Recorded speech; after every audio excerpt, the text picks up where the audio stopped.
क्यों जो ये हाथ झटकना या गर्म वस्तु पे हाथ रखने पर अचानक हटा लेना, किसी लाइट हाईवी लाइट को देखने के बाद आंखें बंद कर लेना, किसी वस्तु से अचानक चोट लग जाने पर हाथ को झटकना, ये सब कैसे हमें पता चलता है और किस माध्यम से हम रिएक्ट करते हैं साथियों। तो आज की इस वीडियो में हम बेहतर तरीके से जानने का प्रयास करेंगे ये सब कैसे संभव हो पाता है, क्योंकि ब्रेन हमें मैसेज दे देता है, कैसे मैसेज देता है, उसका क्या कारण होता है। तो आज के इस वीडियो में हम बेहतरीन तरीके से इन सारी बातों को क्लियर करेंगे। बस अगर आप लोग हमारे साथ अंत तक बने रहेंगे, अगर वीडियो पे चैनल पे पहली बार आए हैं तो चैनल को सब्सक्राइब कर दें, वीडियो को शेयर कर दें, ताकि मैं आप सभी को बेहतर तरीके से समझा पाऊं साथियों। तो हम बात करने जा रहे हैं तंत्रिका तंत्र यानी कोशिका की, ठीक है, तंत्रिका कोशिका की यानी न्यूरॉन की, ठीक है साथियों। तो ये क्या होता है, न्यूरॉन हमारी तंत्रिका तंत्र है ना, यानी नर्वस सिस्टम की मूलभूत इकाई है, यानी नर्वस सिस्टम होता है उसकी मूलभूत इकाई है ना, स्ट्रक्चर एंड फंक्शनल यूनिट है ना। अतः इसे शरीर का प्रबंधक या प्रधान कहा जाता है। जैसे गांव में एक प्रधान होता है ना, गांव को हैंडल करता है या गांव के हर मेंबर्स की सारी समस्याओं को सुनता है, उनके प्रति जो है वो रिएक्ट करता है। उसी तरीके से जैसे एक स्कूल का मैनेजर एक प्रबंधक होता है, स्कूल में जो भी समस्याएं होती हैं, जो कमियां होती हैं, चाहे वो किसी भी प्रकार की कमियां हो, उनको जो है मैनेजमेंट देखता है सारी। इसी तरीके से जो होता है आपका तंत्रिका तंत्र यानी उसकी जो कोशिका होती है यानी तंत्रिका कोशिका होती है साथियों, ठीक है। ये विशेष कोशिकाएं हैं जो विद्युत आवेगों के रूप में सूचना संचारित करते हैं, ठीक है, जो सूचना को क्या करते हैं, संचारित करती हैं, ठीक है, और हमें हमारे ब्रेन तक पहुंचाते हैं, जिससे कि हमें हर जानकारी प्राप्त हो जाती है, उसके प्रति हम रिएक्ट करते हैं साथियों, ठीक है। अब अगर हम न्यूरॉन की संरचना की बात करें तो प्रत्येक न्यूरॉन 3 भागों से मिलकर के बना होता है। कितने भागों से? 3 भागों से मिलकर के बना होता है, ठीक है। कौन कौन सा होता है? कोशिका काय, पहला पॉइंट होता है इसका कोशिका काय, आप देख सकते हैं, जिसमें कि कोशिका कला होती है, केंद्रक होता है जो आपको दिख रहा है ये, और होता है ये जो यहाँ पर आपको दिख रहा है ना, ये कोशिका द्रव्य होता है। तो पहला पॉइंट ये हो जाता है। दूसरा पॉइंट होता है आपका ये जो बीच में आपको दिख रहे हैं, जिसको हम बोलते हैं एक्सान बोलते हैं, क्या बोलते हैं, एक्सान बोला जाता है। और जो यहाँ पर ये आपको दिख रहे हैं ना, ये इनको नोड ऑफ रेनवियर कहते हैं, ठीक है। और जो ये आपको दिख रहा है ना यहाँ पे, ठीक है, ये क्या है, ये माइलिन, क्या है, माइलिन आच्छाद है ना, माइलिन आच्छाद है, ठीक है। और जो सबसे नीचे वाला हिस्सा होता है साथियों, वो होता है तंत्रिका शिरा। तो हमने क्या बताया कि यह 3 भागों से मिलकर के बना होता है। पहला भाग आपका होता है साइटोन यानी सेल बॉडी, जिसको बोलते हैं कोशिका काय, ठीक है। दूसरा आपका होता है डेंड्रॉन्स, ठीक है, डेंड्रॉन्स होता है। और फिर आपका होता है एक्सॉन, क्या होता है, एक्सॉन। इस 3 भाग से मिलकर के बना होता है आपका तंत्रिका तंत्र, ठीक है दोस्तों। अब क्या होता है कि कोशिका काय की अगर हम बात करें कि ये इसका क्या रीजन होता है, क्यों ऐसा इसका भूमिका इसकी होती है, तो साइटोन की अगर हम बात करें तो कोशिका का यह सबसे बड़ा है ना चौड़ा भाग होता है और गोल होता है। कैसा होता है, चौड़ा होता है, गोल होता है और अंडाकार होता है। कैसा होता है, अंडाकार होता है, जो कि आप देख सकते हैं ये वाला भाग, ठीक है। इसमें कोशिका द्रव्य हमने क्या बताया था, है ना, क्या होता है, कोशिका द्रव्य होता है और सक्रिय केंद्रक होता है, केंद्रक यानी न्यूक्लियस होता है इसके अंदर, ठीक है। वह प्रमुख कोशिकांग होते हैं और कुछ कोशिकांग होते हैं, ठीक है। और कोशिका द्रव में निश्चल कणों यानी निश्चल ग्रेनुलस की उपस्थित तंत्रिका कोशिका का प्रमुख लक्षण है साथियों। तो हमने बताया कि जो ऊपर वाला पार्ट होता है जिसको हम कहते हैं कोशिका का, इसमें क्या क्या होता है, कोशिका द्रव्य होता है, केंद्रक होता है और कोशिका कला होती है, ठीक है।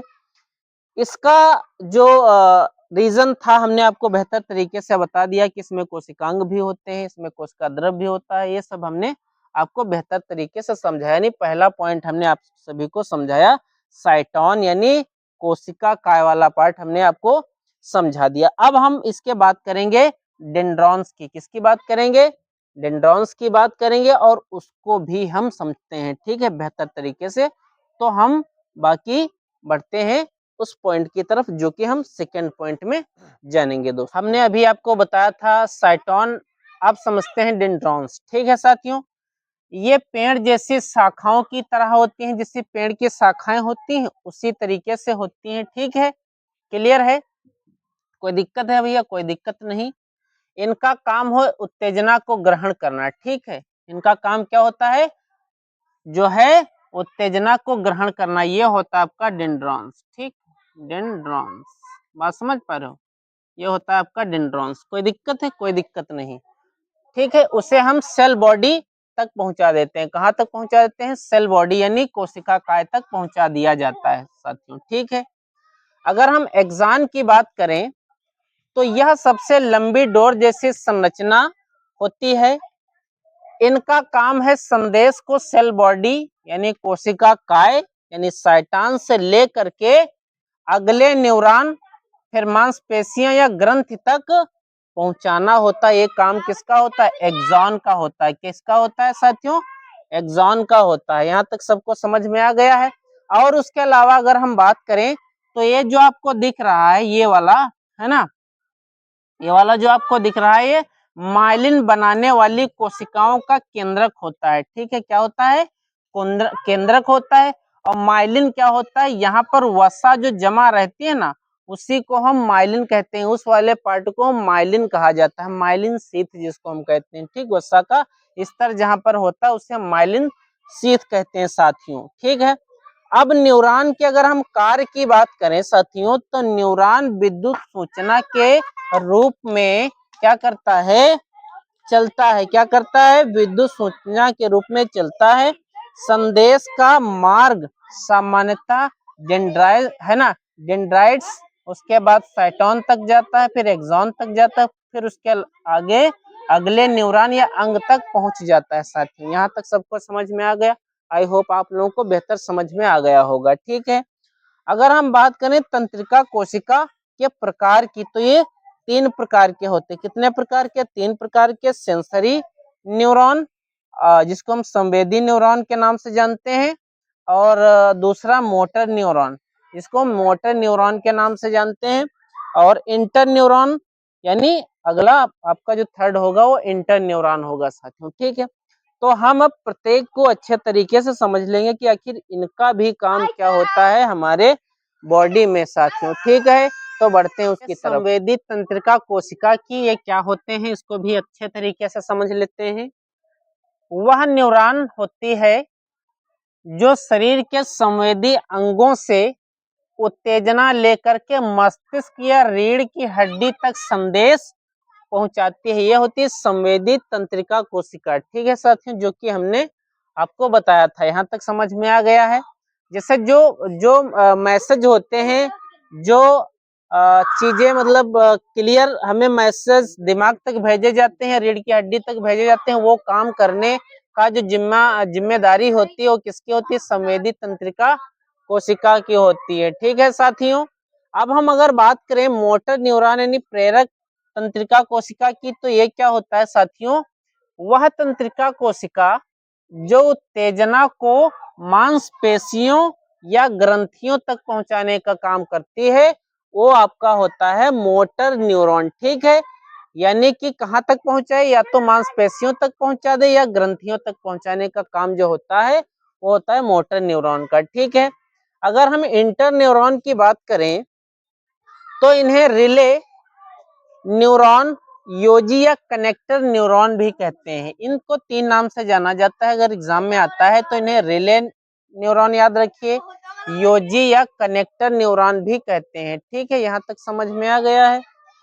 यह संवेदनाओं को और गति, है ना, और गति न्यूरॉन्स के बीच संदेश का आदान प्रदान करता है, ठीक है। यहाँ तक सबको समझ में आ गया है? इसके अलावा अगर हम तंत्रिका यानी नर्व्स की बात करें तो एक्सॉन अथवा डेंड्रॉन को तंत्रिका तंत्र भी कहते हैं।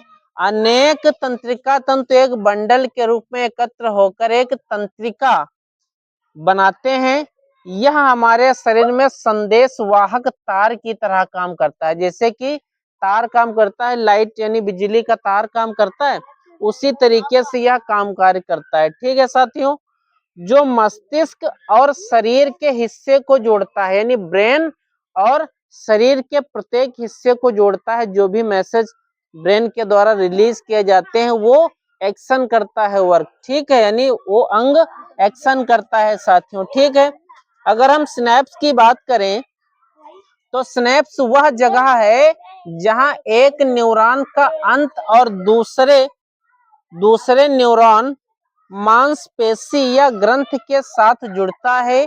यह न्यूरॉन के बीच संदेश को विद्युत या रासायनिक रूप में भेजने का काम करता है साथियों। तो आई होप हमने आपको बेहतर तरीके से समझाया है और आप लोग समझ रहे होंगे। अब हम इसके नेक्स्ट पॉइंट की तरफ बढ़ते हैं साथियों। तो अब साथियों, रासायनिक स्नैप्स क्या होते हैं?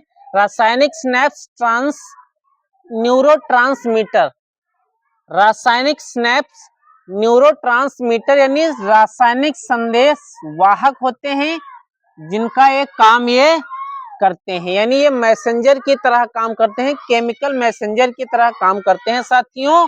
और अगर हम विद्युत स्नैप्स की बात करें तो ये सीधे विद्युत संकेत भेजता है। ठीक है, यानी सीधे हमें विद्युत जैसे मैसेज, विद्युत जैसे करंट जाता है ना, उसी तरीके से इसमें भी करंट की तरह काम करता है। ठीक है, अगर हम इसके इम्पोर्टेंस, महत्व की बात करें साथियों, तो स्नैप्स शरीर में संदेशों को सही स्थान तक पहुंचाने और मस्तिष्क के कार्यों के लिए भी बहुत जरूरी है साथियों। ठीक है, मस्तिष्क के कार्यों के लिए भी बहुत जरूरी है और संदेशों को सही स्थान तक पहुंचाने के काम भी में इसकी बहुत बड़ी भूमिका होती है साथियों। अगर हम स्नैप्स थोड़ा और समझें तो स्नैप्स हमेशा एक मार्गी, यानी एक इसका मार्ग वाल्व के रूप में कार्य करते हैं। एक्सान सभी तंत्रिका आवेग को पेशी या ग्रंथ तक भी पहुंचाने का काम करते हैं और पेशी कोशिका के साथ एक्सान शीर्ष तंत्रिका पेशी जंक्शन साथियों बना लेते हैं, जैसा कि आपको चित्र में दिख रहा होगा। और आई होप आप लोगों को वीडियो बढ़िया लगी होगी, पसंद आई होगी और आप लोग बेहतर तरीके से समझे होंगे। अगर हमारे वीडियो आपको पसंद आ रहे हैं, आप लोग अपना प्यार इसी तरीके से बनाए रखिएगा और अंत तक बने रहने के लिए दिल की अनंत गहराई से आप सभी का बहुत बहुत धन्यवाद। मिलते हैं किसी नेक्स्ट वीडियो में, तब तक के लिए थैंक यू सो मच। जय हिंद, वंदे मातरम।